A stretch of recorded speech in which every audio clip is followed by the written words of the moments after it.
তোমার প্রেমের ছেলেটা আমার হচ্ছে ওকে আমার বাড়ি থেকে যেতে বলো। আমার ছেলে আমার দরকার নাই, টাকা চাই না শুনে ভালো। আরে তুই বলতে পারিস না, তোর আব্বা বারবার কাজের খুঁটা দিছে, তুই একটা কাজ করে দেখাতে পারিস না? মা তুমি আমাকে শেষবেলা খুঁটা দিছো? হ্যাঁ আমি খুঁটা দিয়েছি, তোকে যদি খুঁটা না দিই তোর আব্বা তোকে তিলে তিলে শেষ করে দিবে।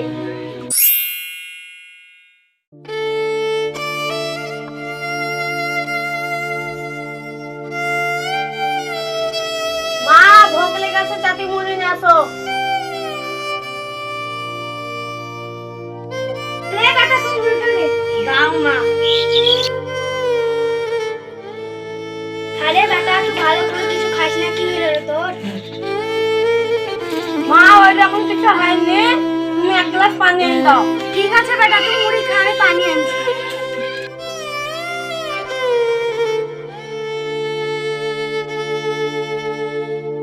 আরে তুই তো শান্তি বয়সের মতো কাজে সব কাজ করতে না চালি যা। তোর অফিসের বেটা কি করবে আছে টাকা দিবি? আরে কি হলো রে, তুই মুড়ি কেন খাস না, মুড়ি কেন ছিঁড়ে যাচ্ছিস? না গো মা, আর মুড়ি খেতে ভালো লাগে না, তার লেগে ছিঁড়ে দিলাম। আগো কি হলো গো, তুমি ওকে কি বলেছো মুড়ি খাই না, মুড়ি ছিঁড়ে আছে? ও রাজপুত্র বেটাটা বলো গা, ওই যে সাথে বসে বসে খেয়েছে, তখন পয়সা ইনকাম করতে হয় তো জানো না? আমি শুধু মাথা খেতে মরছি।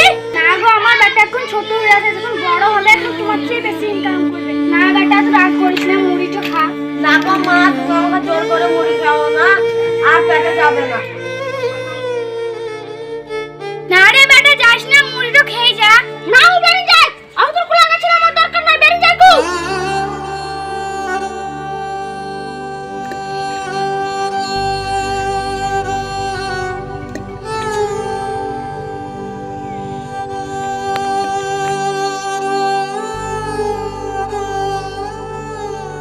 আরে বন্ধু, তোর কি হয়েছে রে, মন মরা হয়ে বসে আছিস?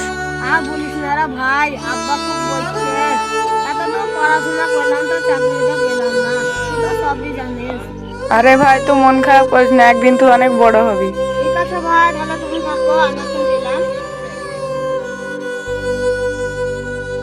না, ওইখানে যে বসি।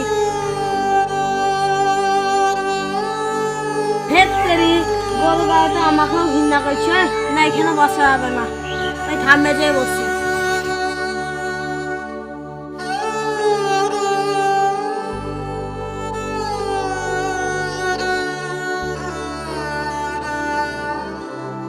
যেমন করে হোক আমাকে একটু কাজের ব্যবস্থা করতে হবে।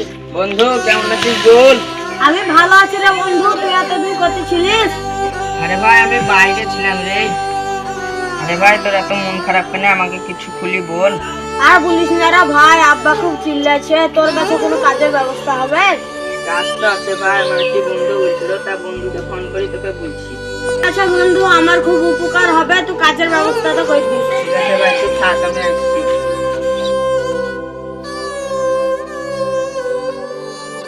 বেটা তুই আইছিস? বেটা তুই রাগ করিস না, তোর বাপ তো ওই রকমের অমনি কথাই বলবে। মা গো, আমি আব্বার কথা কিছু মনে করি না, আমার কপাল তো এমনি, আমাকে এমনি জীবনটাই চালাতে হবে। খারাপ করিস না, আমার মনে বলছে তুই অনেক বড় মানুষ। তোমার প্রেমের ছেলেটা আমার হচ্ছে ওকে আমার বাড়ি থেকে যেতে বলো।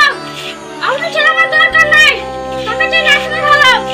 আরে তুই মরতে পারিস না, তোর আব্বা বারবার কাজের খুঁটা দিছে, তুই একটা কাজ করে দেখাতে পারিস না? মা তুমি আমাকে শেষবেলা খুঁটা দিছো? হ্যাঁ আমি খুঁটা দিয়েছি, তোকে যদি খুঁটা না দিই তোর আব্বা তোকে তিলে তিলে শেষ করে দিবে।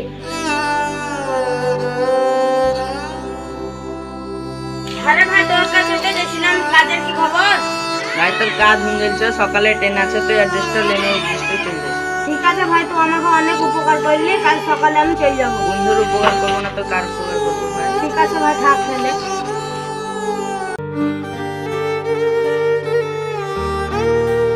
মা গো, আমি একটি কাজের সন্ধান পেয়েছি, কালকে সকালে আমাকে শহরে যেতে হবে। এটা তো খুব খুশির কথা। ওগো তোমার বেটা কাজের সন্ধান পেয়েছে, গো কাল শহরে যাবে। ভূত যাবে শহরে, যাচ্ছে না গ্রামে থেকে আমার সাথে একদম মাঠে হাত দেয়নি, সে যাবে আর যাবে না। এটা যখন যাবো বুঝি তখনও যাইতে নেই, তখন আমরা যাবো যদি না করো কা। বেটা তুই চলে এসেছিস, তুই চলে গেলে পরে ঘরটা একবার ফাঁকা ফাঁকা লাগবে রে। মা তুমি কান দিও না, হ্যাঁ তোমাকে ওইখান যে বারে বারে ফোন লাগাবো, থাকো মাথায়। ঠিক আছে বেটা যা। বন্ধুরা, মিরাজের মতো অনেকে আমাদের সমাজে বসবাস করে থাকে, যারা নিজের পরিবারের কষ্ট দেখে তাদের নিজের স্বপ্নকে চাপা রেখে তাদেরকে ঘর থেকে চলে যেতে হয়। কিন্তু আমরা বুঝি না তার মনে কত কষ্ট, কত দুঃখ, কত বেদনা লুকিয়ে আছে।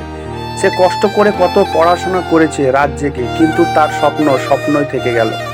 বন্ধুরা, দুনিয়ার নিয়ম এইটাই, আপনার কাছে পয়সা না থাকলে আপনাকে কেউ সম্মান বা মর্যাদা দেবে না। তাই বন্ধুরা, ভিডিওটি যদি ভালো লেগে থাকে তো ফলো, লাইক, শেয়ার, সাবস্ক্রাইব করে পাশে থাকবেন। ভিডিও দেখার জন্য ধন্যবাদ।